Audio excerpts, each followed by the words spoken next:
10 นิ้วพนมน้อมเกตกราบก้มมานาสการสุมีท่าจารย์ประสงค์อีสานจากขานขาย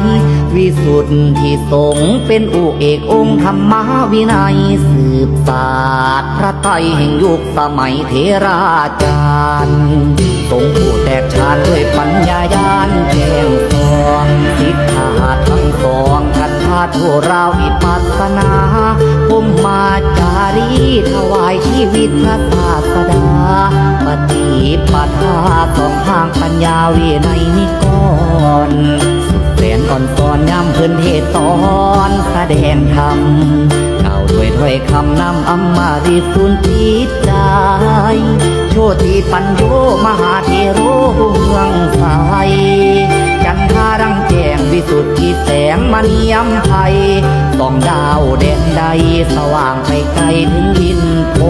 มอันอัครยมบรมธรรมานุ